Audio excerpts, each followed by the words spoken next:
Ya, Alhamdulillah. Sehat Ustaz. alhamdulillah, alhamdulillah. Alhamdulillah. Ya, Jazakumullah khair Ustaz. Sudah ya, berkenan hadir. ya, ya.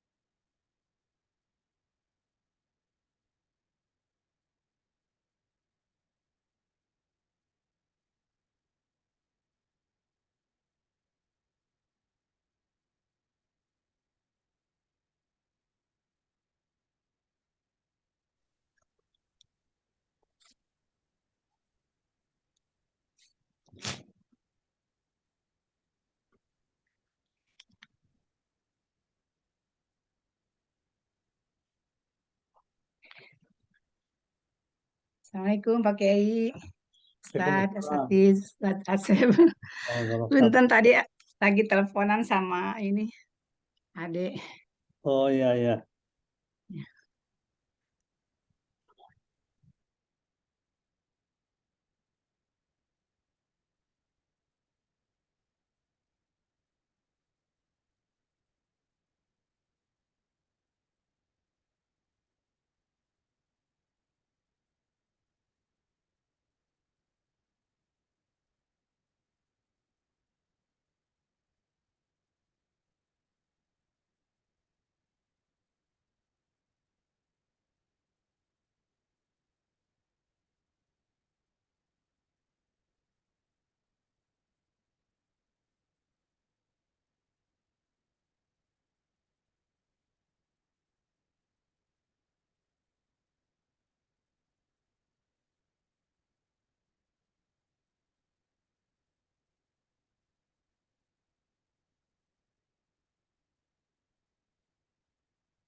Mau mulai silakan kalau mau mulai.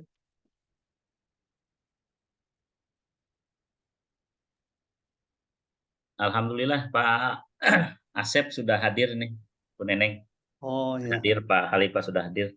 Sudah lengkap nih tim teachingnya, Pak Kiai. oh ya, Ya, Alhamdulillah. Farida sudah silakan. siap? Dapat segera dimulai saja ya. Ya. Ya, ya. Bagi ini teman-teman yang ini tolong dikabari ya agar segera bergabung. Farida, Oke, ya, baik. acaranya udah saya kirim di itu ya. Oke, baik, silakan Farida dimulai. Oke. Assalamualaikum warahmatullahi wabarakatuh. Selamat pagi. Waalaikumsalam warahmatullahi wabarakatuh. Selamat pagi teman-teman semua. Sebelumnya, marilah kita panjatkan puji dan syukur kehadirat Tuhan Yang Maha Esa. Berkat limpahan kasih sayangnya, kita dapat berkumpul dalam kuliah tamu hari ini. Saya ucapkan selamat datang kepada narasumber hari ini, Pak Dr. Khalifah Muhammad Ali, SHUT MSI, Pak Denny Lubis, SAGMA, selaku dosen pengampu mata kuliah, dan juga teman-teman mahasiswa Ekonomi Syariah 59. Perkenalkan, saya Fadetri Aulia akan menjadi moderator dalam kuliah hari ini. Sebelumnya, akan ada sambutan dari Bapak Khalifah selaku Ketua Departemen Ekonomi Syariah. Untuk Bapak Khalifah, saya persilahkan. Bismillahirrahmanirrahim. Assalamualaikum warahmatullahi wabarakatuh.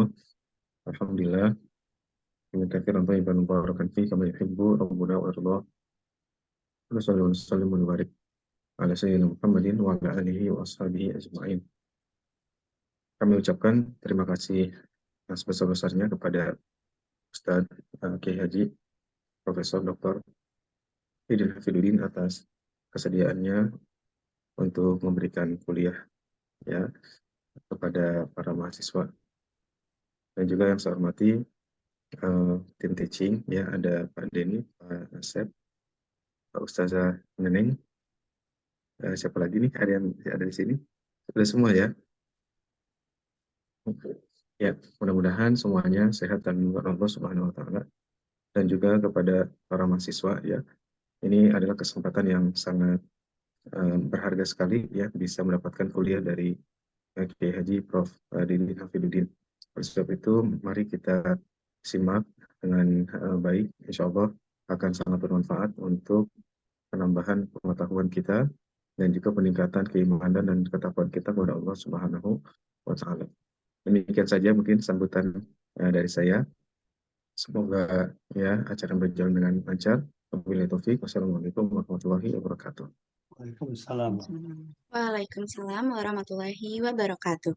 Terima kasih kepada Bapak Khalifah. Selanjutnya, marilah kita sambut narasumber kita, Bapak Profesor Dr. Kiai Haji Didin Hafidudin.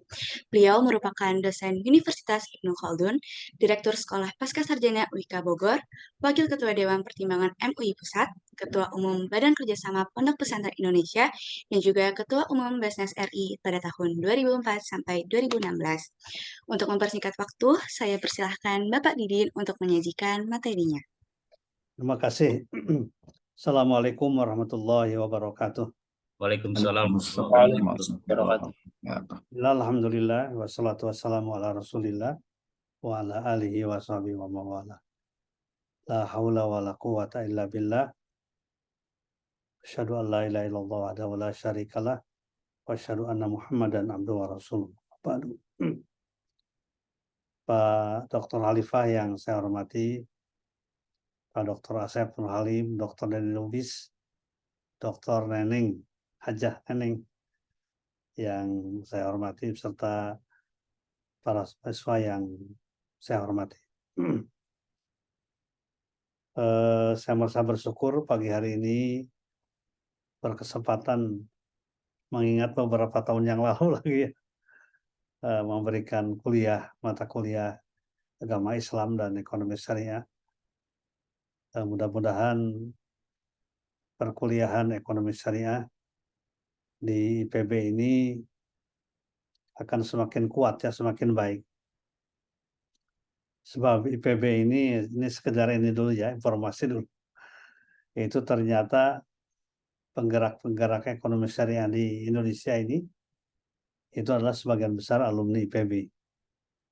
Wajar kalau disebut Institut Perbankan Bogor ya. Di PSI ya, misal sebagai contoh, mulai dari komisaris, direksi sampai dengan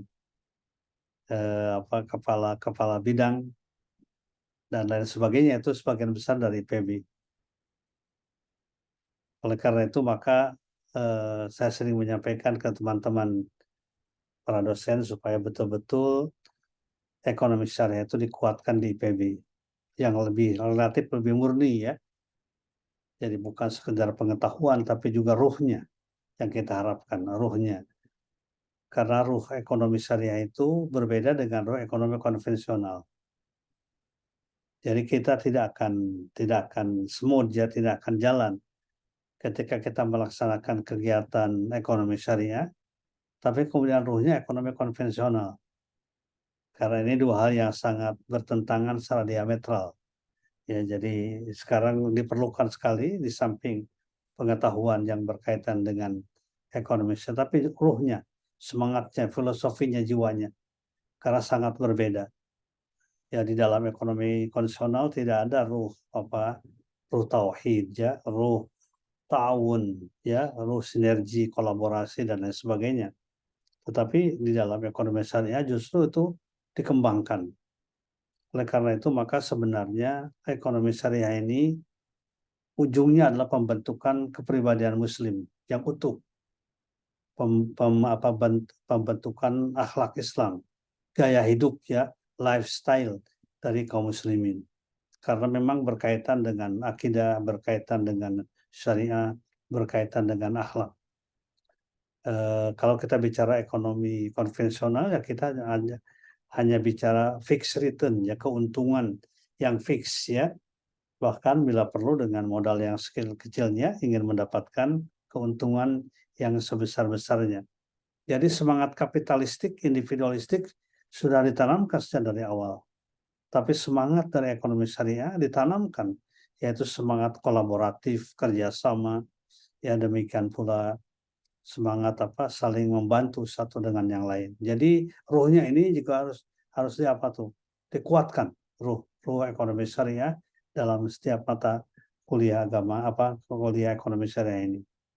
Baik, kita lihat bahwa Islam itu adalah manhajul hayah ya, kurikulum kehidupan yang paling tidak memiliki tiga sifat yang utama. Yang pertama adalah, silakan itu kan di next ininya ya. Islam itu ada tiga ya, terus dulu. Nah ini ya. Pertama, agama yang sempurna. Ini juga punya implikasi pada semua bidangnya ya. Bidang-bidang yang ada dalam Islam itu memang sempurna. Kalau ada kekurangan sebenarnya ya bukan pada aspek filosofinya, tapi pada aspek implementasinya, tatbikiyahnya, ya, pelaksanaannya, implementasinya. Yang kedua, mencakup semua bidang kehidupan terdapat dalam ajaran Islam. Kemudian juga berlaku untuk seluruh umat. Ya, kita melihat bahwa tidak ada dimensi waktu dan tidak ada dimensi tempat ya, artinya kapan dan dimanapun sebenarnya ajaran Islam itu ajaran yang bisa digunakan dengan sebaik-baik karena sejalan dengan fitrah manusia, dan fitrah manusia kan bersifat tetap. Kalaupun ada perbedaan-perbedaan, yaitu perbedaan teknis saja, tapi substansi dari fitrah manusia itu sama sepanjang zaman. Karena memang Allah menyatakan dalam Al-Quran surat Ar-Rum ayat 30 ya, faqim wajhaka lid-dini hanifa fitratallahi allati fatara an-nasa 'alaiha la tabdila li khalqillah dzalika ad-dinul qayyim walakinna aktsarun nasi la ya'lamun. Jadi hanya saja sebagian besar tidak memahami bahwa sebenarnya ekonomi syariah adalah ekonomi yang sejalan dengan fitrah manusia. Makanya saya sudah berkali-kali menyatakan dalam setiap kesempatan, itu tidak akan pernah kemakmuran, kesejahteraan tercapai, sa'adah al-falah, ya keuntungan, kebahagiaan spiritual, ya material, itu dengan ekonomi konvensional. Karena tidak ada itu tujuan untuk mendapatkan sa'adah, itu ekonomi konvensional. Tujuan untuk mendapatkan keuntungan spiritual material, ya roh dari ilahiyah itu tidak ada. Bahkan juga kalau saya yakin bahwa kesemrautan keadaan sekarang ini bukan hanya di negara kita ya, tapi juga di negara-negara lain itu karena sistem ribawi, sistem konvensional. Itu sebenarnya karena sistem itu yang mendidikan kita menjadi apatis pada lingkungan ya. Kemudian kita lihat rakus dan lain sebagainya. Nah, sekarang budaya rakus luar biasa kan. Nah ini kan sebenarnya tidak akan bisa diarahkan oleh aturan-aturan biasa, tapi merubah paradigma berpikir tentang kehidupan itu, dan perubahan paradigma berpikir itu hanya terdapat di dalam ekonomi syariah. Ya, next kita lihat beberapa ayatnya ini, saya kira sudah diketahui ya. Al-yawma akmaltu lakum dinakum. Akmaltu ya, aku sempurnakan untuk kamu agamamu. Wa asmamtu alaikum nikmati, dan aku telah cukupkan, sempurnakan kepadamu nikmatku. Wa raditu lakumul Islam madina, dan aku ridhoi Islam sebagai agama bagimu. Tidak ada ya sistem yang lain yang diridhoi oleh Allah. Ini juga harus menjadi keyakinan kita. Jadi pernyataan waridu lakumul Islam Madinah itu adalah sebuah keyakinan yang menghantarkan bahwa sebenarnya Islam itu pada kebaikan ujungnya itu. Mengundang keberkahan, ya mengundang rahmat dari langit. Ya raditu lakumul Islam Madinah. Kemudian juga yang ayat yang kedua Al-An'am 38, ma farratna fil kitabi min syai' summa ila rabbihim yahsyarun. Tiadalah kami alfakan, kami lupakan sesuatu apapun di dalam Al-Quran. Kemudian kepada Tuhanmu lah mereka dihimpunkan.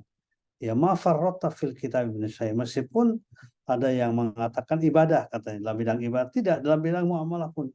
Karena pendekatannya kan selalu ada dua, kan ada pendekatan tafsil, ada pendekatan global, ya. Tapi semua kehidupan manusia yang penting itu diungkap di dalam Al-Quran, dalam hadis Nabi, secara global maupun secara parsial, secara global maupun secara tafsil, secara mujmal. Ya ma farratna fil kitabi min syai' summa ila rabbihim yuhsyarun. Kemudian juga wa ma arsalnaka illa kafatal linnas, tidaklah kami mengutus engkau Muhammad kecuali menyeluruh ya bagi manusia seluruhnya, kafatal linnas, tidak terbatas oleh ruang dan waktu ya, kafatal linnas, oleh kesukuan, kebangsaan, basyira wa nadhira, memberikan kabar gembira, peringatan, walakinna aktsarun nasi la ya'lamun, tapi sebagian besar manusia tidak mengetahuinya. Nah, oleh karena itu saudara sekalian, ini juga ayat-ayat yang lain ya yang berkaitan dengan ini, misalnya surat Al-Maidah ayat 48, likullin ja'alna minkum syir'atan wa minhaja, kami jadikan serta umat memiliki syariat, memberikan aturan, dan kita diperintahkan masuk ke dalamnya secara kafah. Ya wala tattabi'u khutuwatis syaitan innahu lakum aduwwum mubin. Jadi semangat ini ya, semangat berekonomi syariah ini semangat berislam sebenarnya. Ya, karena punya implikasi yang sangat kuat antara ekonomi dengan kehidupan yang lain. Ekonomi dengan pergaulan, ekonomi dengan politik, ekonomi dengan kebudayaan, dan lain sebagainya. Ini yang harus disadari oleh kita ya, bahwa sebenarnya terkait satu dengan yang lainnya. Tidak parsialistik dan tidak sekularistik. Ketika kita berbicara ekonomi, kita berbicara yang lain. Karena penyelesaian satu masalah pun dalam realitasnya tidak bisa dipecahkan oleh satu bidang kehidupan. Ekonomi sekarang yang terjadi tidak bisa dipecahkan oleh ekonomi itu sendiri. Ya berkaitan dengan lingkungan dan lain sebagainya. Ya tentang etos kerja dan lain sebagainya, itu kan bagian penting dari ekonomi syariah. Baik, next. Jadi kita lihat ya. Nah, ini dua ayatnya. Kemudian berikutnya. Nah, ini ya. Saya kira ini sudah dibahas, dibicarakan dari dulu ya. Islam, akidah syariah. Syariah itu ibadah mahdoh, muamalah. Ya. Kemudian muamalah juga ada politik, ekonomi, sosial, kemudian bidang-bidang yang lainnya. Dan ini berkaitan satu dengan yang lainnya. Nah, kemudian bidang ekonomi ini kan biasanya dibagi pada tiga pilar ekonomi syariah ya. Yang pertama ada sektor real, sektor usaha, sektor bisnis ya, perdagangan ya, dan lain sebagainya yang sekarang sedang dikembangkan ini, perdagangan ini, sektor real, sektor usaha. Dan ini juga harus dikembangkan nih, harus banyak pengusaha-pengusaha muslim ya, yang dilahirkan dari family ya, dididik juga menjadi pengusaha-pengusaha muslim. Karena kita lihat bahwa ketika sektor ini, sektor real, kemudian lembaga keuangan syariah, dan ZISWAP itu berkaitan satu dengan yang lainnya. Tidak boleh yang ditreatment itu cuma lembaga keuangannya. Sektor realnya juga perlu dilatih. Ya kita perlu melahirkan pengusaha-pengusaha yang betul-betul pengusaha syariah. Yang sekarang sangat diminati ya oleh di luar, bahkan Korea itu sekarang dalam sektor halal foodnya juga yang terbesar ya di dunia ini, Korea, kemudian juga bahkan Amerika dan lain sebagainya, karena mereka menyadari bahwa tetap betapa banyak hal-hal yang bisa dikembangkan dari sektor real, sektor usaha. Dan kita mengetahui di zaman sahabat bahwa mereka itu banyak yang menjadi pengusaha ya, pengusaha yang luar biasa. Bahkan 9 dari 10 sahabat Nabi yang dijanjikan masuk surga ya tanpa hisab gitu ya, itu 9-nya pengusaha. Bayangkan itu pengusaha semua. Tapi pengusahanya bukan pengusaha yang untuk sekedar kepentingan pribadinya, untuk sekedar aksesoris hidupnya, kemewahannya, tapi pengusaha yang keuntungannya kemudian juga diberikan pada yang lain. Misalnya Utsman bin Affan ya, seorang pengusaha yang luar biasa, yang sekali infak itu senilai 100 ekor unta, bayangkan tuh. Ya, kalau dia berinfak senilai 100 ekor unta, 5 miliar. Nah, kita butuh tuh ya pengusaha-pengusaha yang begitu. Yang mereka kaya atau kerja tapi semangat infaknya sangat tinggi. Jadi jangan dianggap bahwa para sahabat itu orang miskin, orang kaya. Orang-orang kaya. Ya. Pada waktu nikah saja Rasulullah ya itu kan berapa ekor unta itu memberikan apa maharnya kepada Siti Khadijah, itu menggambarkan Rasulullah pun juga sebelum diangkatnya di Rasul, Nabi, itu adalah pedagang yang berhasil, yang kaya. Demikian pula sahabat-sahabat Nabi yang lain yang di Mekah. Di Mekah itu yang berjalan itu sektor usaha memang, karena tanah kering kan ya. Oleh karena itu yang dikembangkan perdagangan. Berbeda dengan di Madinah. Madinah itu adalah sektor agraris, pertanian. Karena daerah curah hujannya cukup tinggi ya di Madinah itu. Tidak kering seperti di Makkah. Nah, kemudian kita mengetahui di Google juga saya kira ada itu ya, kekayaan Abdurrahman bin Auf misalnya, kekayaan Utsman bin Affan, kekayaan sahabat-sahabat Nabi yang lain yang luar biasa. Ya, kalau untuk ukuran sekarang itu luar biasa. Jadi mereka itu juga adalah adalah pengusaha-pengusaha yang berhasil. Juga kita mengetahui usaha ini kaitannya dengan dakwah juga. Jadi para pengusaha itu memang karena punya pergerakan yang kuat, yang cukup ini, biasanya kegiatan dakwahnya juga luar biasa pengusaha itu. Hampir semua dai-dai di zaman Rasulullah yang bergerak dari satu tempat ke tempat yang lain itu mereka juga pengusaha. Bahkan juga para dai yang datang ke Indonesia itu mereka para pengusaha. Ya, di samping sebagai dai tapi juga mereka pengusaha. Terkenal kan ucapan yang menyatakan barang dagangan Al-Qur'an di tangan kanan dan barang dagangan di tangan kiri. Ya, berarti mereka itu adalah pengusaha.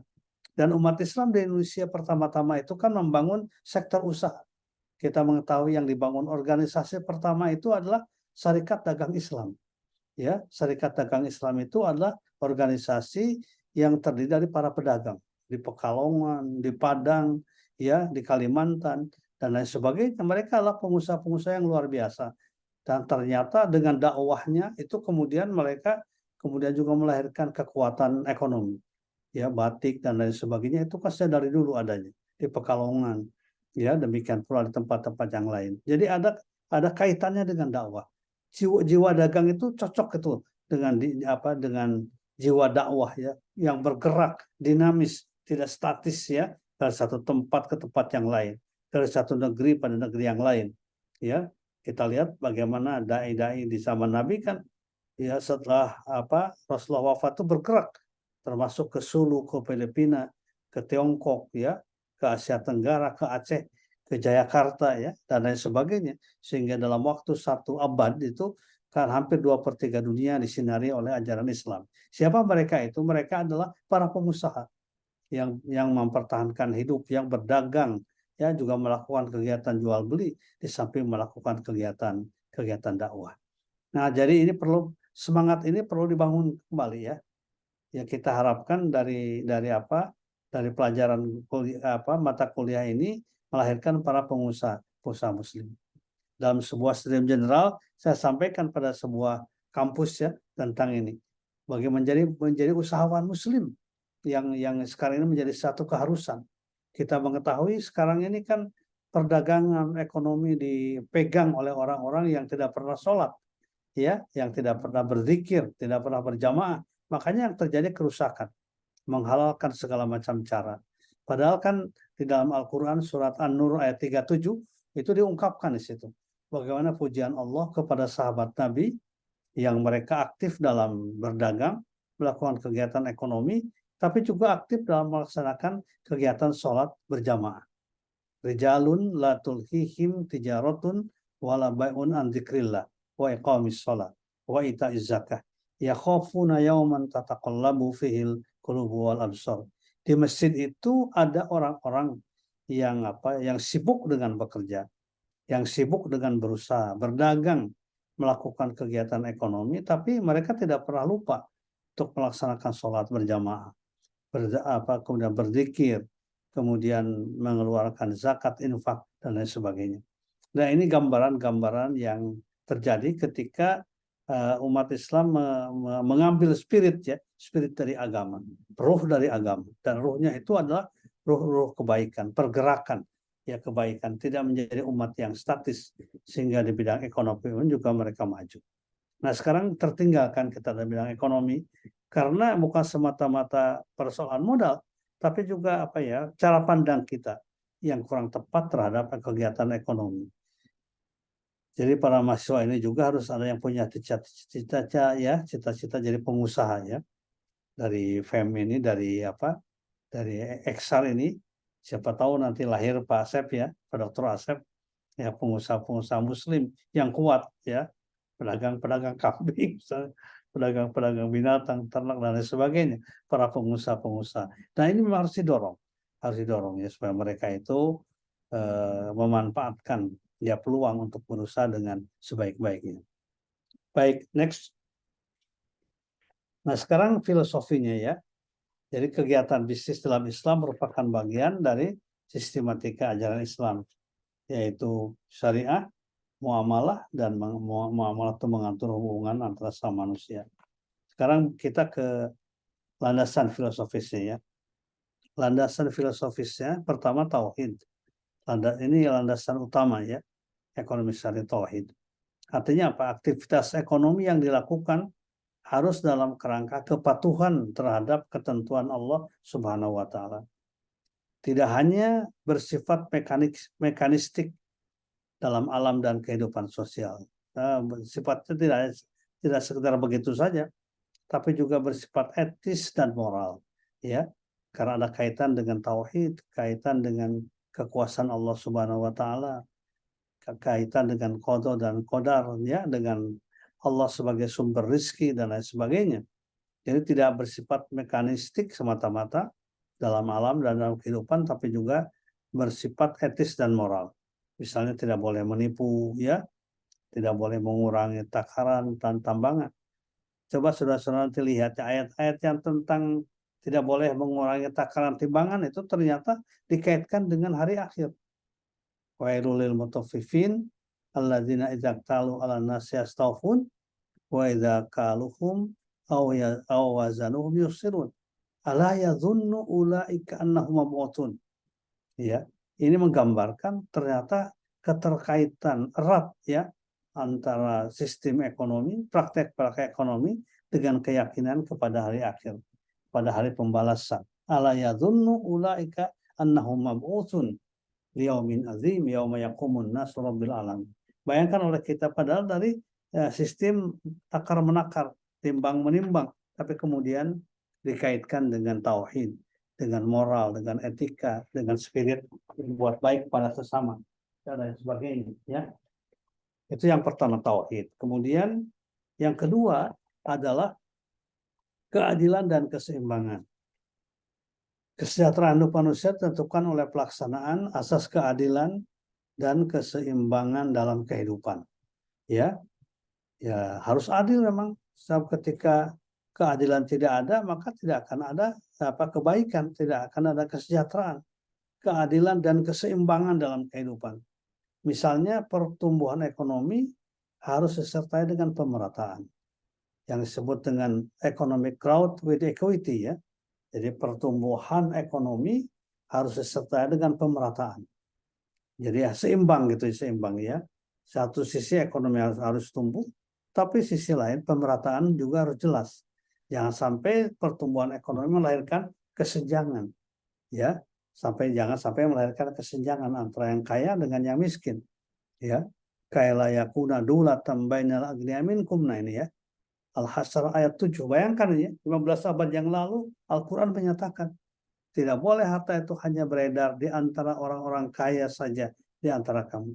Yang akan terjadi kerusakan.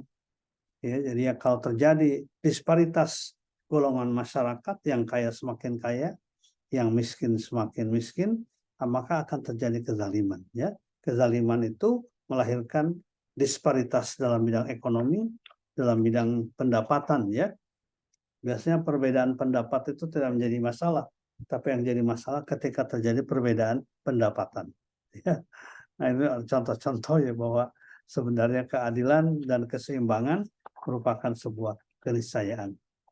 Kalau saya yakin ya, kalau ekonomi konvensional itu tidak akan melahirkan keadilan, keseimbangan. Akan yang lain itu adalah kezaliman. Ya, yang terjadi itu adalah disparitas satu kelompok dengan kelompok yang lain.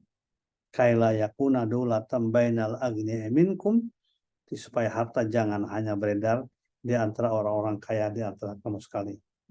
Next, penyebab kemiskinan di Indonesia ada yang bersifat kultural ya.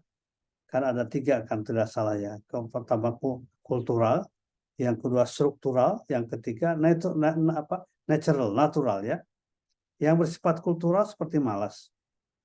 Orang-orang malas tidak mau bekerja, tidak punya etos kerja. Orang-orang tidak punya penghasilan karena memang dia wajar tidak punya penghasilan. Karena tidak mau mencari. Cukup mengandalkan dengan meminta-minta pada orang lain. Di tengah jalan misalnya. Makanya Rasulullah kan sangat benci pada perilaku itu. Pada perilaku malas itu.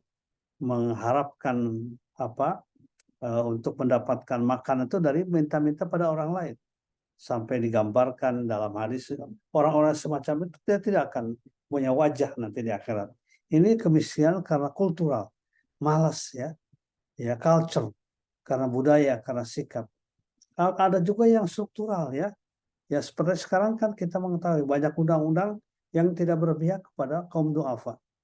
Banyak undang-undang yang berpihak justru pada orang-orang kaya, pada para konglomerat ya. Itu yang disebut dengan kemiskinan yang bersifat struktural berdasarkan kebijakan. Ini adalah pola kehidupan yang tidak adil, baik berasal dari pemerintah maupun dari sebagian masyarakat. Nah, itu kemiskinan karena bersifat struktural ya. Ada juga yang natural ya, natural. Natural itu biasanya karena contoh-contohnya adalah misalnya seperti gempa ya, alam ya, peristiwa alam.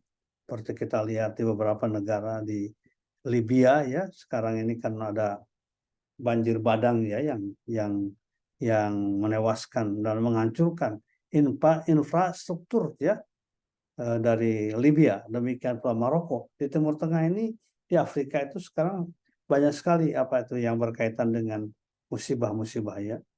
Nah, dalam Islam kita melihat terdapat instrumen zakat, infak, sedekah ya, dan keuangan publik yang jika dikelola dengan baik, maka kemiskinan dan kefakiran akan dapat ditanggulangi.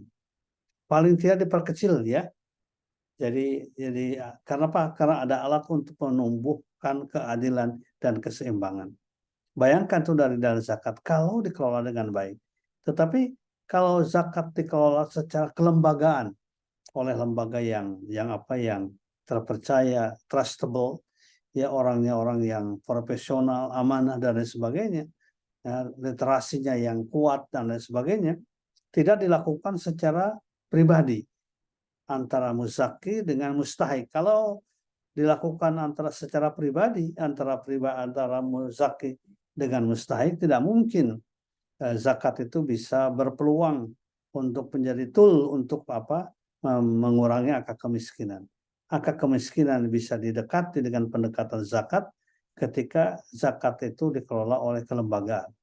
Karena berkaitan dengan pengentasan kemiskinan, bukan persoalan individu kan, persoalan bersama. Disitulah rahasianya kenapa di dalam mustahik zakat itu ada wal amilina alaiha, mereka yang bertugas untuk melaksanakan kegiatan zakat. Jadi kefakiran dapat ditanggulangi paling tidak diperkecil ya, bukan meskipun tidak bisa diapakan, dihilangkan semuanya ya. Kemudian yang ketiga adalah kebebasan. Ya. Manusia bebas melakukan aktivitas ekonomi selama tidak ada ketentuan Allah dan Rasul yang melarangnya. Beda dengan ibadah ya. Kalau ibadah itu perhatikan apa yang dikerjakan, yang diperintahkan. Tidak boleh mengerjakan selain yang diperintahkan. Itu ibadah. Ya. Tapi kalau muamalah ya perhatikan apa yang dilarang. Selain yang dilarang boleh dilakukan. Ya. Itu bedanya ya. Hukumnya itu beda. Kalau ibadah itu perhatikan apa yang diperintahkan. Di luar yang diperintahkan tidak boleh dikerjakan. Ya. Sudah begitu ya, tetap ya. Beda dengan muamalah. Al-muamalah, al-asru fil muamalat, al-ibahah. Boleh ya asalnya, kecuali ada dalil yang mengharamkannya. Hukum asal dari segala sesuatu itu adalah mubah, kecuali jika ada dalil yang mengharamkannya. Jadi sebenarnya yang diharamkannya yang pokok-pokok, yang bersifat konstan, yang bersifat tetap. Ya, seperti riba dan lain sebagainya itu bersifat konstan pengharamannya ya. Menipu, jual beli batil dan lain sebagainya itu bersifat tetap. Jadi al-aslu fil muamalat al-ibahah illa ma dalan dalilu ala tahrimiha. Yang dilarang itu antara riba, gharar, penipuan, judi, riswah ya. Nah, ijtihad dalam bidang ekonomi sangat dimungkinkan untuk menjawab berbagai persoalan yang tumbuh dan berkembang. Dan kita di Indonesia dari aspek jihad di bidang ekonomi memang sudah berkembang. Berbeda dengan negara-negara lain ya. Negara-negara lain sifatnya pribadi ya.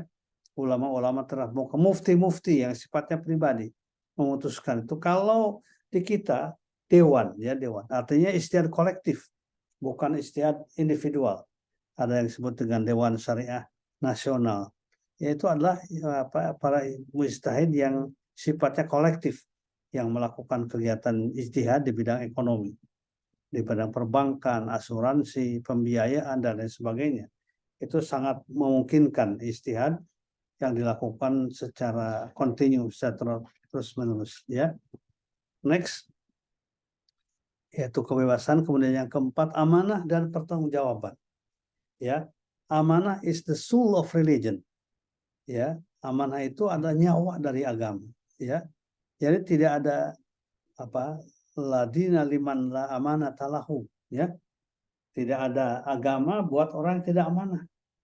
Ya, waladina liman la ahdalahu. Ya, tidak ada iman liman la amanatalahu waladina liman la ahdalahu. Tidak ada iman bagi orang yang tidak amanah dan tidak ada agama bagi orang yang tidak menepati janji. Jadi amanah itu nyawa dari agama.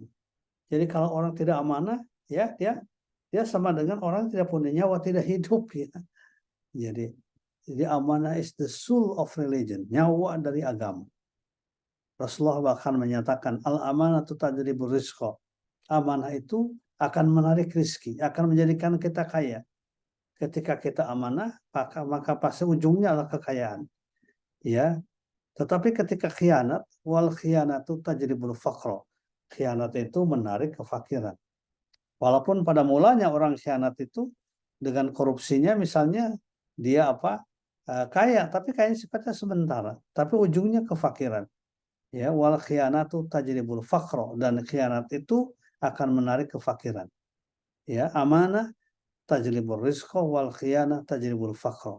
Jadi maka diperlukan amanah. Bahkan beberapa akad-akad di dalam perbankan misalnya, akad musyarakah, mudharabah itu tidak mungkin terlaksana kalau tidak ada trustable, kalau tidak ada kepercayaan, kalau tidak ada amanah. Karena yang namanya mudharabah itu kan resikonya dibicarakan terakhir kan, ya tentu ada pelaporan yang sungguh-sungguh yang nyata sesuai dengan usaha yang dilakukannya dan diperlukan kejujuran di situ. Ya, jadi sebenarnya mudharabah, musyarakah melahirkan pengusaha-pengusaha yang jujur, yang amanah. Nah gitu ya, amanah itu akan mendatangkan rezeki dan khianat itu mendatangkan kefakiran. Jadi amanah memiliki korelasi positif dengan kesejahteraan.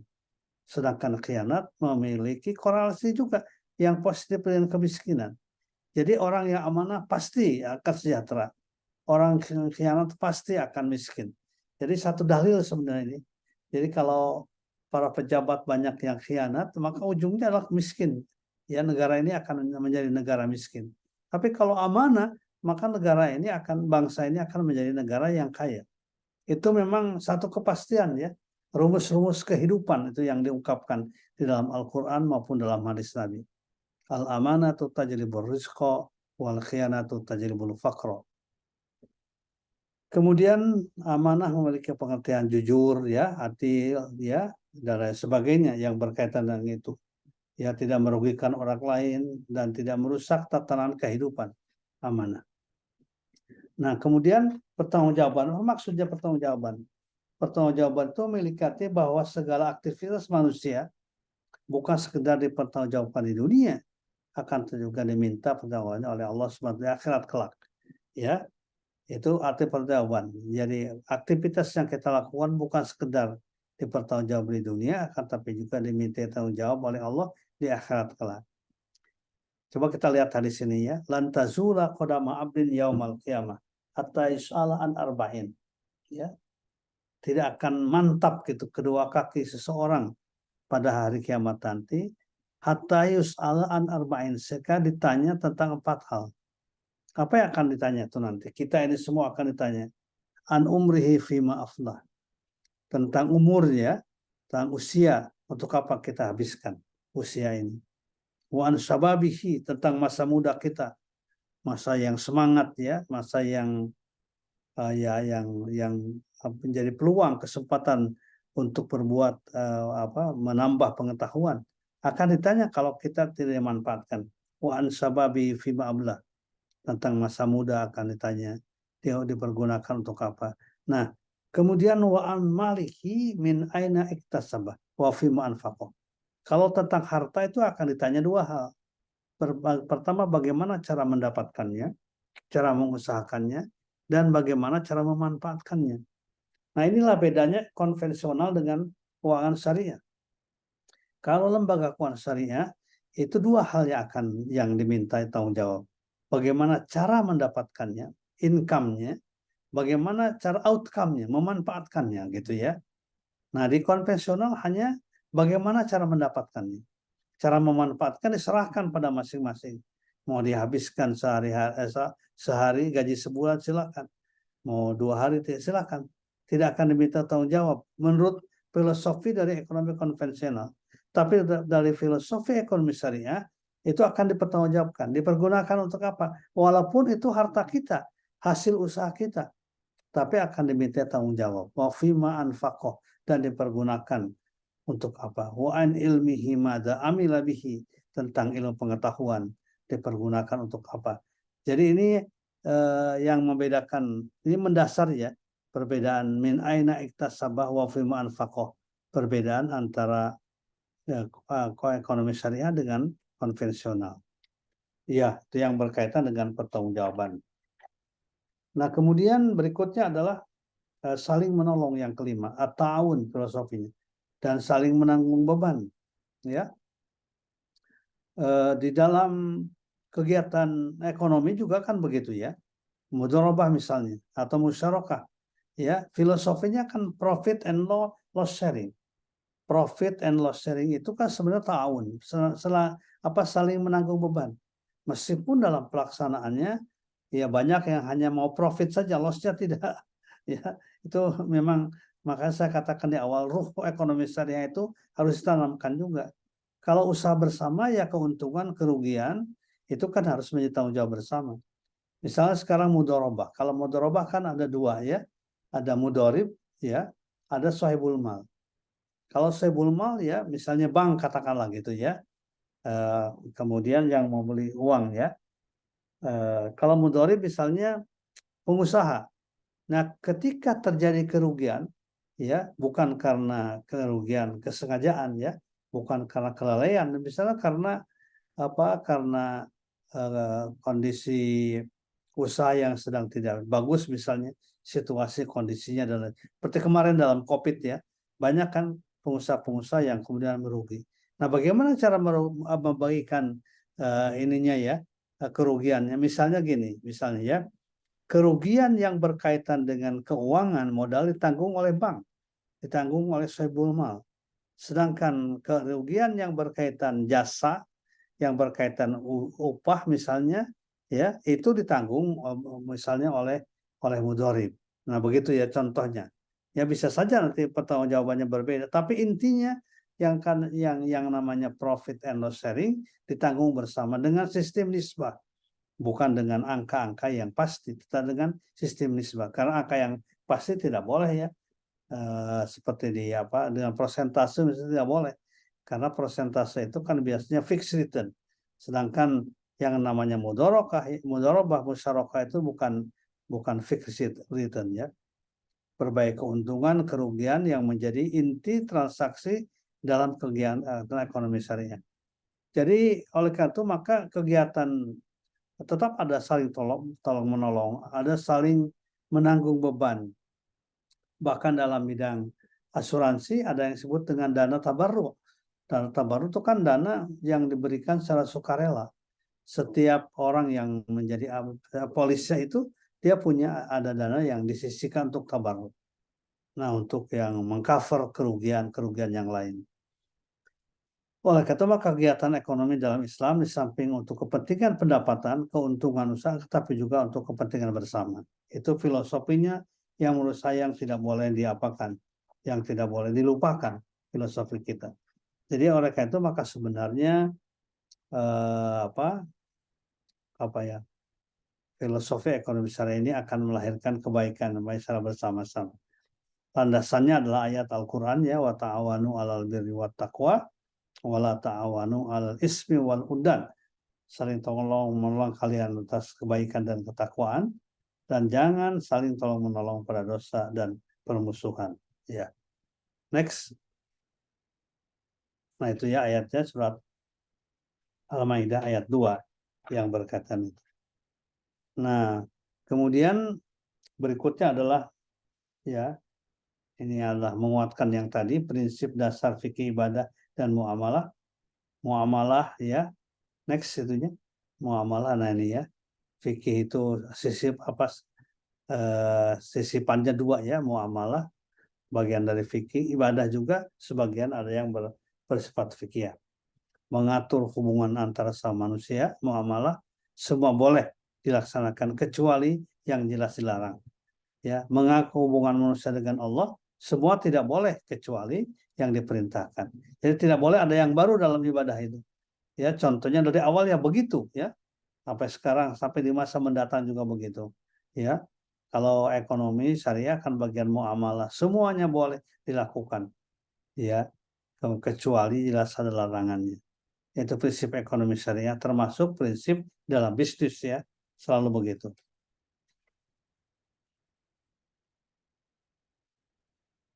Iya, prinsip dasar muamalah, seluruh kegiatan diperbolehkan selama tidak bertentangan dengan prinsip syariah. Adapun hal yang bertentangan dengan prinsip syariah, next ya, adalah sebagai berikut. Ya, ini ya, maisir ya, tanpa akad melalui permainan. Permainan judi ya, maisir itu. Tapi bentuknya kan sekarang macam-macam. Apalagi sekarang ada judi online ya, yang luar biasa. Judi juga berkembang itu ya. Ya, ada goror, menggunakan akad namun tidak jelas. Goror itu akad-akadan sebenarnya. Ya, goror, menggunakan akad namun tidak jelas. Riba, tambahan yang menzolimi. Ya, tambahan yang harus fix return. Ya, mau untung mau rugi itu yang penting ada tambahan batil. Sekalian yang perlu disadari juga filosofi riba ini ternyata dalam Al-Quran selalu disandingkan, diversuskan dengan infak, dengan sodako, bahkan juga diversuskan dengan zakat. Ya, artinya itu kan sebenarnya dua hal yang bertentangan tuh ya. Misalnya yamhaqullah riba wa yurbis sodakot. Allah akan menghancurkan riba dan akan mengembangkan sodako. Padahal sodako itu kan kita lihat sodako itu kan mengurangi. Saya punya 10 juta, saya sodakokan 1 juta, berkurang atas saya. Nah, tetapi kalau yang riba justru bertambah ya. Saya punya 1 juta, dipinjamkan, kemudian jadi tambahan 2,5%, tapi justru itu akan dihancurkan. Ya, itu akan dihancurkan oleh Allah Subhanahu wa taala. Jadi artinya bahwa jangan mencari keuntungan melalui riba. Ya. Carilah keuntungan melalui yang lain. Nah, gitu ya. Bahkan riba itu saya lihat ya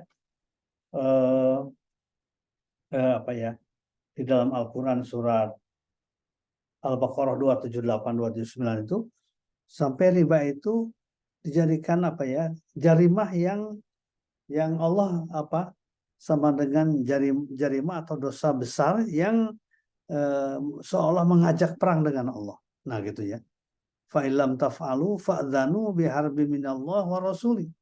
Kalau kalian tidak melakukan, meninggalkan riba dan kalian terus-menerus meribakan, fa'dzanu biharbi minallah wa rasuli. Kalian sama dengan memaklumkan peperangan dengan Allah dan Rasul. Jadi saya lihat cuma satu-satunya itu ya. jarimah dosa yang dianggap ngajak perang dengan Allah itu riba. Jadi berarti riba itu memang kejahatan, bukan kejahatan biasa. Kelihatannya sepele ya, kegiatan ekonomi, tapi sebenarnya adalah merupakan kegiatan yang membahayakan kehidupan kita, dunia dan akhirat. Nah ini ya, demikian pula batil ya, yang batil. Baik, next. Saya ingin tampilkan beberapa ayat ini, coba ya. Ya ayyuhalladzina amanu la taqulu amwalakum bainakum bil batil illa an takuna tijaratan an taradim minkum. Nah itu ya. Orang yang beriman tidak boleh kalian memakan harta dan kalian dengan cara yang batil kecuali perdagangan. Ya, antaradim minkum ya. Nah, di sini ada kata-kata antaradim minkum. Perdagangan saling meridhoi di antara kamu sekalian. Artinya apa? Artinya kita memang harus melakukan kegiatan perdagangan itu antara mengutamakan sesama orang-orang yang beriman. Bukan antaradim minhum, bukan, tapi minkum, di antara saling meridhoi di antara kalian. Padahal maksudnya kalian itu kan ya ayyuhalladzina amanu. Artinya adalah apa ya? Produsen dengan konsumen itu sebenarnya harus diikat oleh keimanan, ketakwaan. Apalagi kalau lihat hadis ya, nahnu qaumun taqiyun la na'kulu illa ta'ama taqiyyin. Kita adalah kaum yang bertakwa, tidak pernah kita mengkonsumsi sesuatu yang kecuali oleh orang-orang yang bertakwa. Jadi artinya garis penghubung antara konsumen dengan produsen adalah keimanan. Artinya apa? Artinya di dalam perdagangan pun harus ada keberpihakan. Umat Islam harusnya bersedia untuk membeli produksi-produksi yang dibuat oleh sesama umat Islam. Orang yang beriman harusnya mendahulukan kepentingan orang yang beriman. Antara minkum, ya, wala taqtulu anfusakum. Ini sekarang sudah mulai hilang nih ya, prinsip-prinsip ini. Padahal ini penting. Ya kita yang utamanya bukan lagi masalah agama ya, tetapi juga yang penting adalah covernya, bungkusnya, tempatnya lebih bagus. Nah itu selalu begitu. Akhirnya ekonomi umat tidak pernah maju ya, karena tidak didukung oleh umat Islam sendiri. Jadi malah yang cenderungnya ada kecenderungan dicari-cari ya kesalahan dari umat ini. Kalau ada toko yang memiliki umat, wah tokonya panas, tidak nyaman masuknya itu dari itu yang selalu itu ya. Tidak pernah kita bercita-cita untuk berdagang dengan mereka, membeli produksi mereka supaya menguatkan ekonomi umat. Padahal ayat ini mengatakan wala taqtulu anfusakum. Kalian tidak boleh membunuh diri ya. Artinya apa? Artinya kalau kita membiarkan umat ini tidak kita kuatkan ekonominya, sama dengan bunuh diri. Dan kita merasa sekarang ya, bagaimana umat ini sangat berat sekali kehidupannya. Itu antara lain karena tidak ada itu dukungan-dukungannya berkaitan ini. Saya lihat di Malaysia itu sekarang perputaran ekonomi itu sudah 60% pribumi ya. Walaupun istilahnya, walaupun mereka tidak mengkampanyekan, tapi sudah dibuat di majelis taklim itu begitu ya, bahwa mereka diusahakan. Jadi mereka tidak kampanye secara terbuka, tapi kampanye secara tertutup di antara sesama orang-orang yang beriman. Dan ternyata kekuatannya luar biasa. Nah ini contoh ya tentang filosofi dari ekonomi syariah.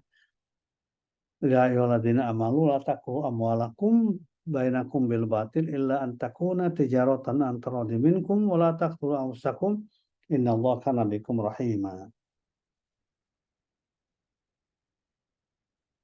Ya. Nah, karena itu berikutnya adalah 3 parameter sebuah kekuatan ekonomi atau sesuai syariat atau tidak. Terbebas dari transaksi yang dilarang, riba, maisir, goror, ya, batil, maksiat, dan lain sebagainya. Dilakukan sesuai dengan akad dan transaksi syariah. Parameter ini digunakan untuk memperjelas hak dan kewajiban semua pihak yang terlibat. Misalnya mengatur hubungan mitra bisnis, pengusaha, karyawan, dan lain-lain. Jadi bukan sekedar usaha, tapi juga sampai dengan akad yang berkaitan dengan karyawan dan lain sebagainya. Yang ketiga, menjaga adab-adab dalam Islam, misalnya ikhlas, dilakukan karena Allah, profesional, amanah, berlaku adil, tidak menzalimi pihak yang manapun. Boleh ditambah ya, kalau pinjam harus siap untuk mengembalikan, karena utang itu bagian dari akhlak Muslim, membayar utang itu ya. Jadi kalau kita ingin mengetahui teman kita apakah dia orang baik atau tidak, itu adalah berkaitan dengan berkaitan dengan cara bayar utangnya. Terus ya, next, ini berkaitan dengan etikanya juga. Misalnya Nabi mengatakan, akala ahadun tu'aman qattu khairun min ayyakula min amali yadih. Wa inna Nabi Allah Daud alaihissalam kana yakulu min amali yadih. Tidak ada seorang pun yang memakan suatu makanan yang lebih baik dari makan hasil usaha tangan sendiri. Dan sungguhnya Nabi Allah Daud memakan makanan dari hasil usaha. Jadi ini hadis ini menegakkan tentang wira swasta ya, wira usaha, bahwa umat Islam harus memproduksi ya makanan-makanan yang diproduksinya sendiri, tidak mengandalkan maksudnya pada orang lainnya. Kemudian bagaimana balasannya ini ya? Man amsa kalan min amaliyadih ya, amsa magfurun lahu.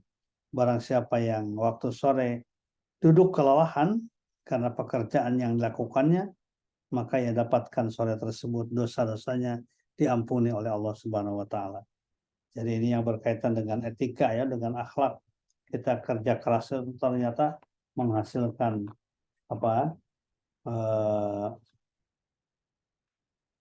demikian pula yang lainnya, banyak sekali hal yang berkaitan. Jadi saya kira itu yang dapat saya sampaikan ya. 1,5 jam sudah cukup lah ya, 1 jam ya. Barangkali kalaupun ada setengah jam lagi silakan kita pergunakan untuk tanya jawab ya. Demikian Pak Asep ya, Pak Khalifah, Pak Denny ya. Demikian, terima kasih. Ya, assalamualaikum warahmatullahi wabarakatuh. Waalaikumsalam Waalaikumsalam warahmatullahi wabarakatuh. Oke. Terima kasih kepada Bapak Didin Hafidudin. Semoga materi yang sudah disampaikan dapat menambah insight baru bagi kita semua.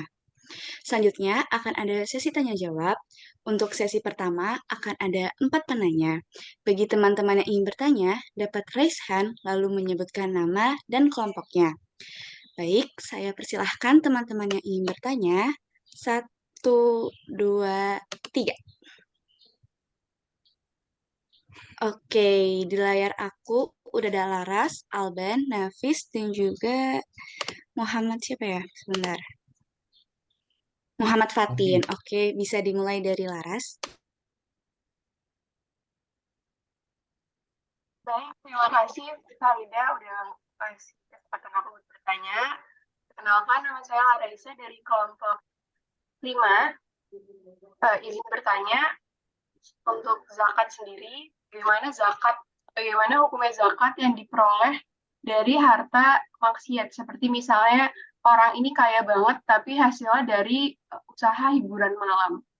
Apakah zakatnya itu tetap boleh dikasih ke orang-orang atau bagaimana ya Pak? Karena kalau misalnya sedekah sendiri dari harta yang haram kan harus untuk jalanan atau sarana prasarana. Kalau zakat sendiri bagaimana Pak? Terima kasih. Oke, terima kasih Laras. Selanjutnya boleh Alban menyebutkan pertanyaannya. Baik, bismillahirrahmanirrahim. Terima kasih banyak kepada moderator. Perkenalkan, nama saya Alban dari kelompok 4. Permisi Prof, tadi saya sempat ngedengar kalau di antara tadi konsepnya dalam Islam itu adalah bahwa kita harus mengutamakan untuk perputaran uang dan bisnis itu mungkin berkutat di antara umat muslim itu sendiri. Lantas menurut Prof sendiri menyikapi kondisi realitas sekarang yang mungkin memang gak semua yang dimiliki oleh Islam itu baik dan sebaliknya juga gitu, gak semua yang dimiliki oleh orang non muslim itu baik pula. Apakah kita harus mungkin berfokus kepada mencari barang atau jasa yang baik secara esensi, atau mungkin kita harus mencari dulu yang baik lebih kepada saudara-saudara kita sesama muslim? Mungkin demikian Prof. Terima kasih. Oke, terima kasih Alban. Selanjutnya Nafis, boleh disebutkan pertanyaan. Baik, terima kasih kepada Faridah. Assalamualaikum warahmatullahi wabarakatuh. Halo, Bapak, Ibu, dan teman-teman semuanya. Perkenalkan, nama saya Muhammad Nafis Ataya Zikri, biasa dipanggil Nafis. Saya dari kelompok 5 Paralel 2. Izin bertanya, Pak. Kalau saya ingin bertanya dari sisinya sih, Pak, tentang gimana ya, bagaimana Islam mendorong pengembangan SDM, sumber daya manusia itu yang berkualitas gitu, yang berkualitas profesional dalam berbisnis gitu. Ini tahapannya, konsepnya mungkin bisa buat baik itu pelaku pedagangnya ataupun dia sebagai seorang karyawan. Nah, lalu ada ini nggak, apa ya Pak?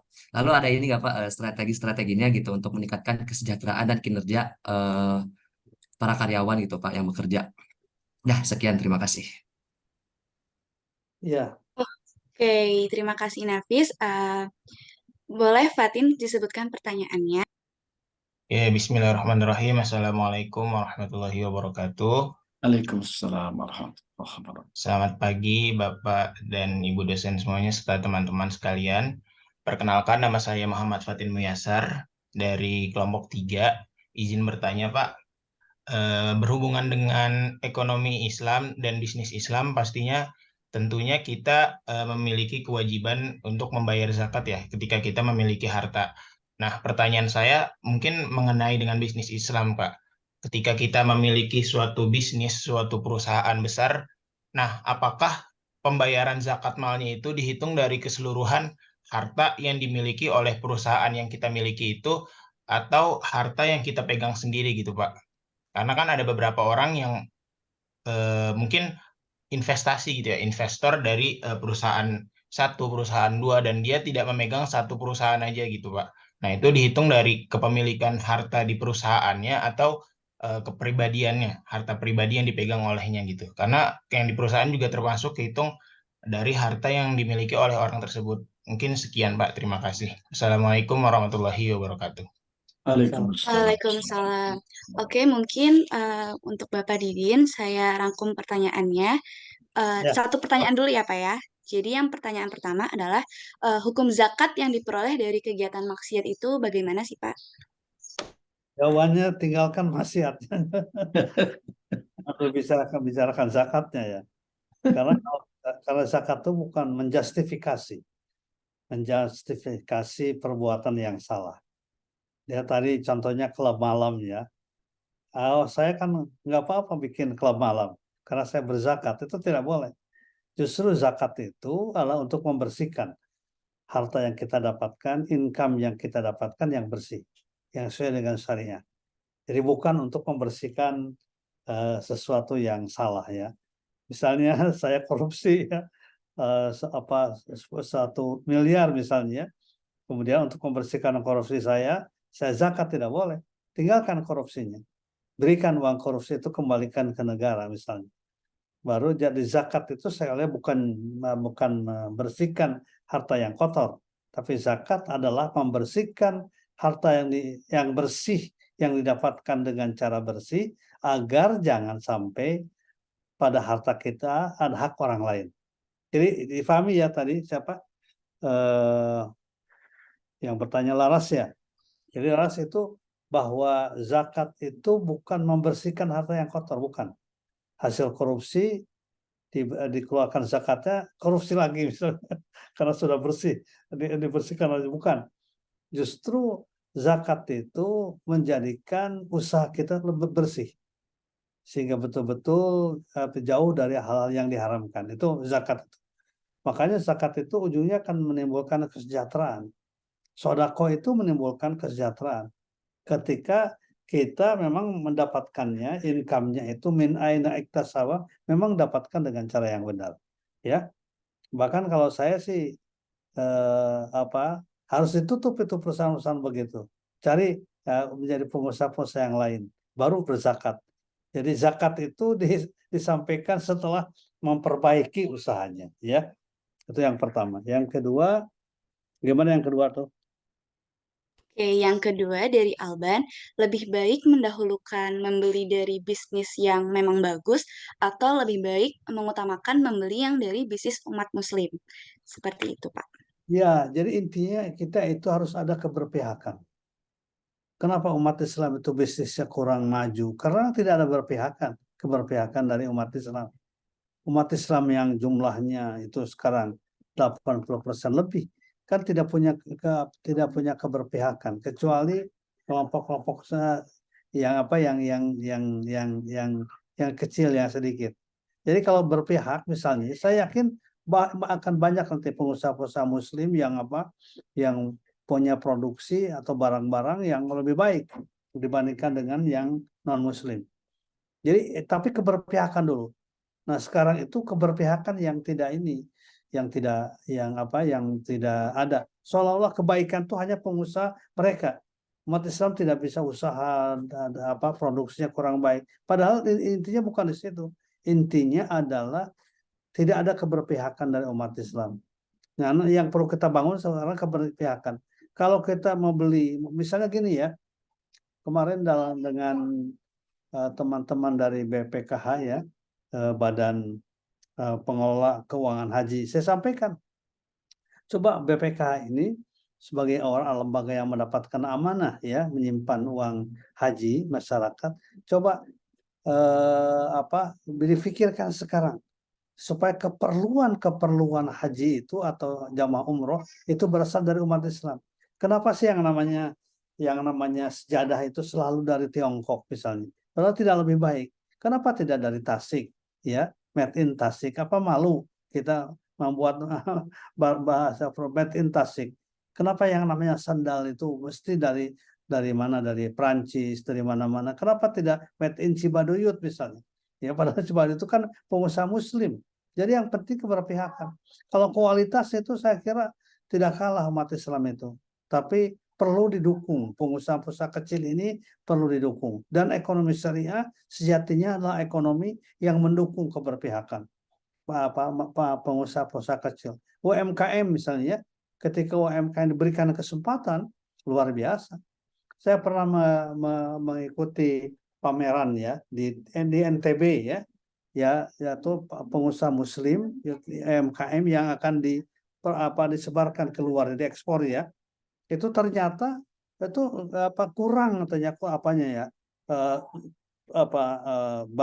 bantuannya dari pengusaha-pengusaha kaya kita dengan alasan ya kualitasnya kurang. Padahal menurut saya bukan di situ letaknya. Umat Islam juga, bangsa Indonesia juga, mereka bangsa yang berkualitas untuk menghasilkan karya-karya produktif, inovatif.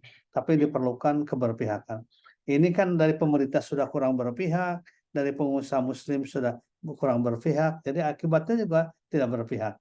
Nah, besok itu saya rencana diundang oleh suatu lembaga ya, perusahaan besar ya, untuk membicarakan ini. Bagaimana saya sarankan supaya berpihak.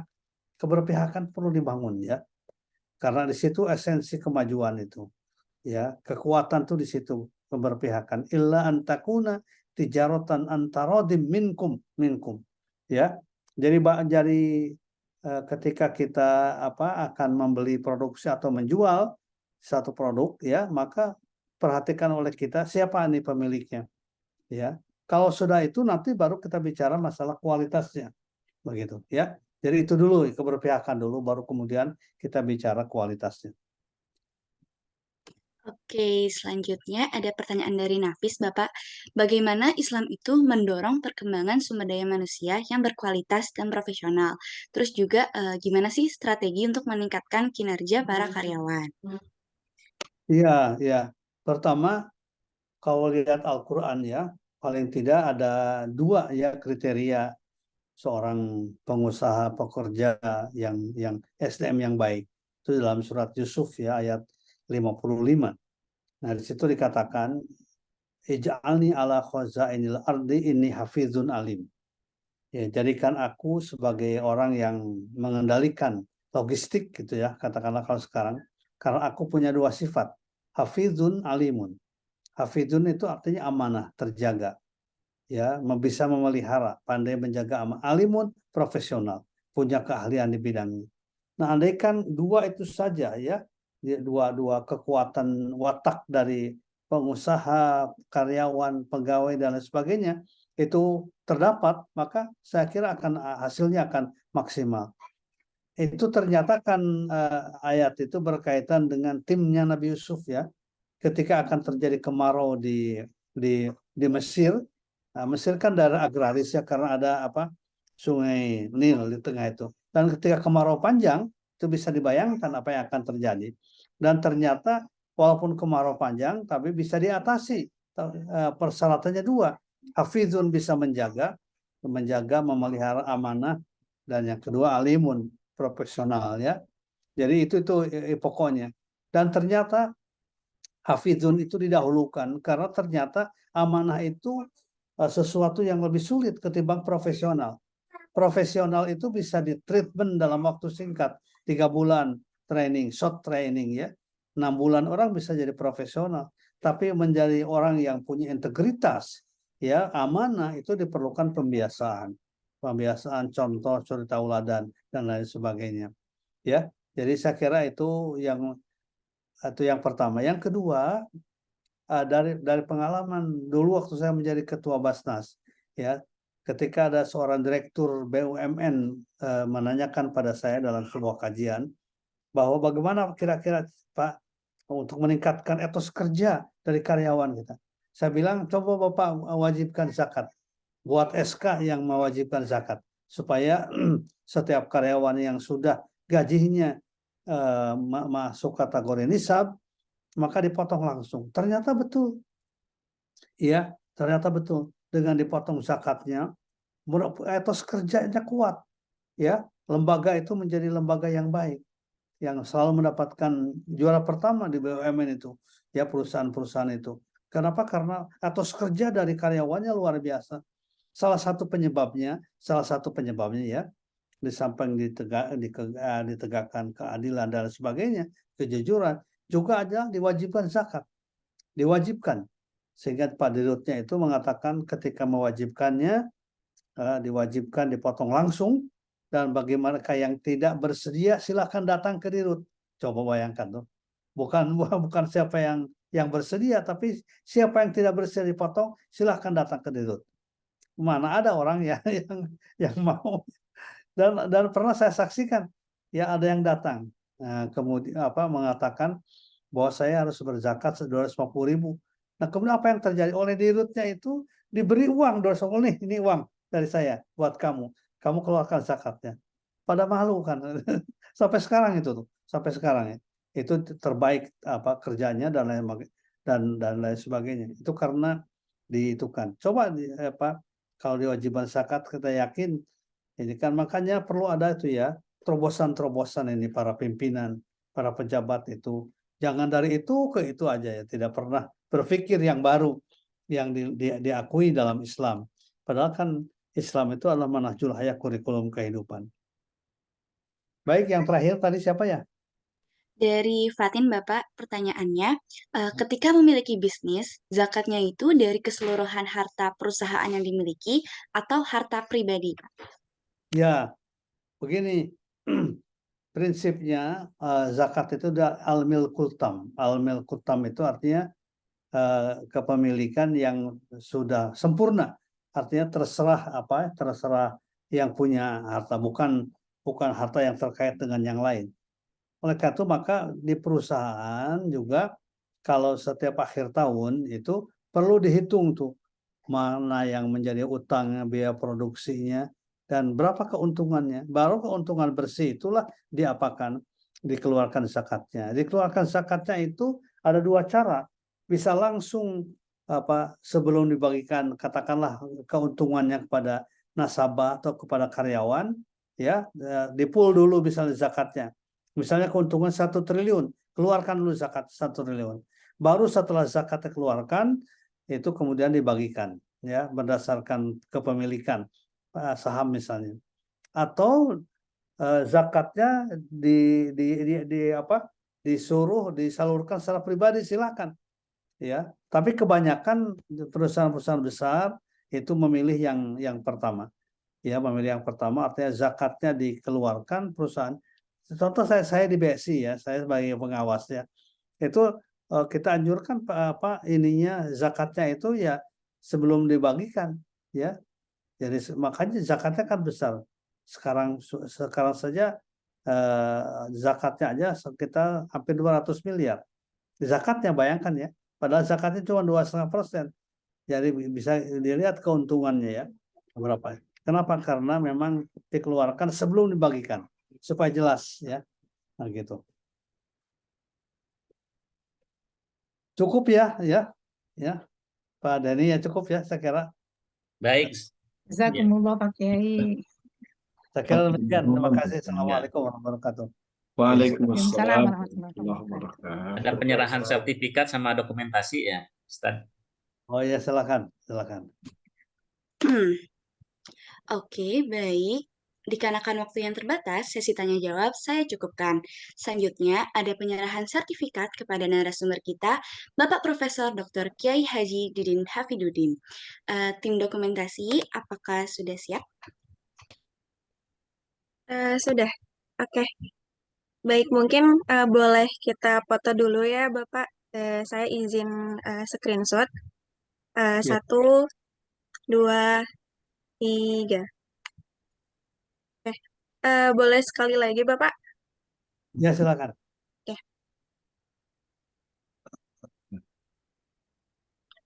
1, 2, 3. Oke. Sudah, Bapak. Terima kasih. Ya. Baik, terima kasih ya. Assalamualaikum warahmatullahi wabarakatuh. Waalaikumsalam Warahmatullahi wabarakatuh. Oke, Jazakumullah, Ustaz.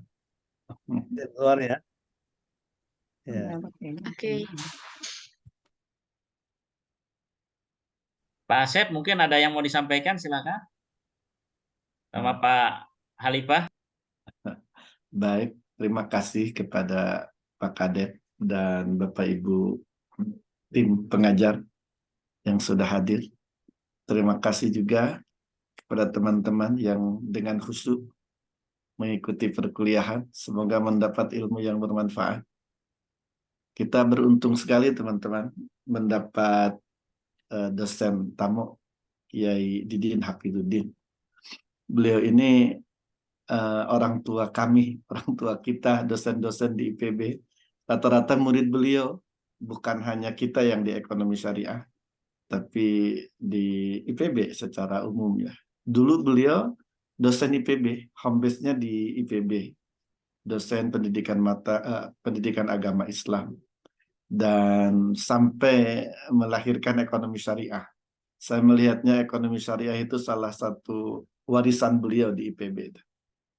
Dan banyak ahli syariah tanah air di Indonesia itu murid-murid beliau. Makanya tidak heran banyak ahli ekonomi syariah dan pelakunya itu alumni IPB. Itu murid-murid beliau, teman-teman. Jadi beruntung kita berkesempatan talaki langsung, mendapatkan langsung ilmu dari beliau. Dan teman-teman boleh nanti video-video beliau banyak di YouTube tuh. Dan kalau bagi saya sangat banyak ilmunya. Beliau tuh kalau ngajar singkat, tapi daging semua yang beliau sampaikan. Karena beliau memang orang yang berilmu dan dihiasi dengan amal yang baik. Beliau itu ayahnya Pak Dekan, ayahnya Dr. Irfan Shalkibek. Jadi ayah biologis, ayah ideologis juga.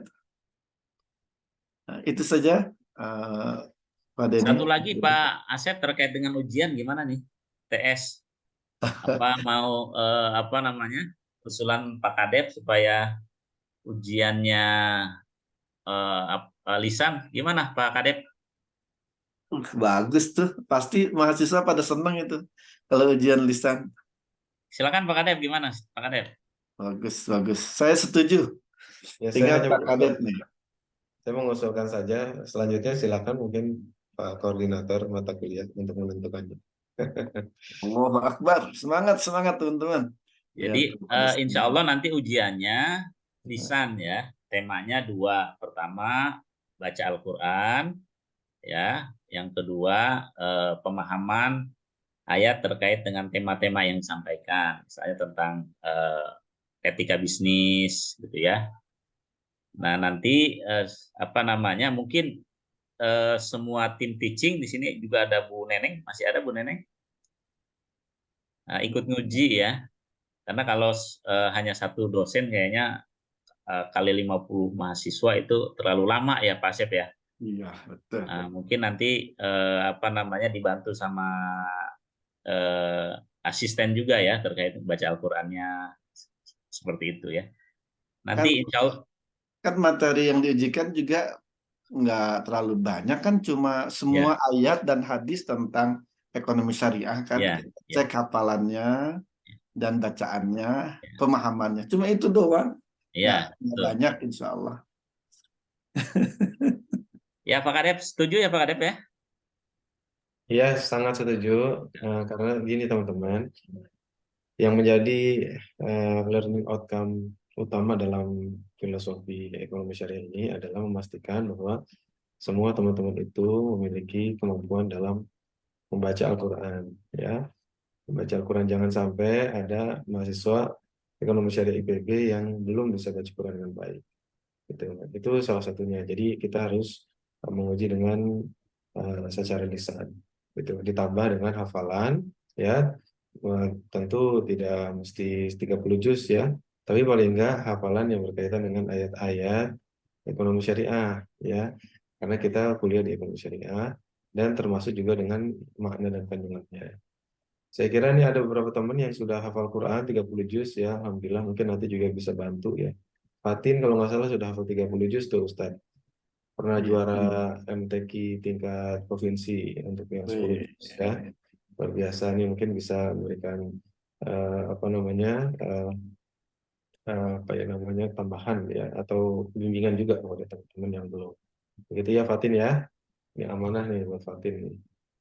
Boleh juga bantunya ini kan Ustadz, Pak Kadep, hafalannya itu di-download oleh teman-teman, terus dimasukin ke ke ke apa ke teman-teman yang lain, boleh tuh direplikasi, di copy paste hafalannya boleh ya, boleh begitu. Oh, Fatin udah bilang insya Allah Pak. Alhamdulillah bagus, senang banget nih akan ketemu langsung ujian. Ya. Apa cepet aja ujiannya Pak Denny besok gitu? Ya, nanti insya Allah biar siap-siap dulu Pak Asep ya. Jadi yang apa namanya, yang baca Al-Qur'annya sudah bagus, silahkan latihan lagi. Insya Allah semuanya sudah ikut ini ya program apa sekolah Al-Qur'an ya. Jadi tinggal dilancarkan ya. Jadi masih ada waktu lah untuk memperbaiki bacaannya ya, kemudian menghafal ayat-ayat pilihan yang terkait dengan tema dan juga memahami ya. Nanti insya Allah biar untuk memudahkan mungkin pakai online ya Pak Asep ya, ininya apa namanya ujian lisannya ya. Iya bisa. Misalnya diurutkan, misalnya misalnya nomor 1, jadi datangnya tidak bareng gitu ya. Disusun nanti misalnya jam 8 sampai jam 8 lewat 10 siapa terus gitu ya, biar apa namanya, jadi tidak nunggu di situ apa lama-lama di ininya. Mungkin gitu ya, nanti kita akan buat susunan apa namanya ujiannya, nanti ada dua sesi, dan nanti ada baca Al-Quran dan juga pemahaman ayat dan hafalan ayat terkait dengan tema. Mungkin itu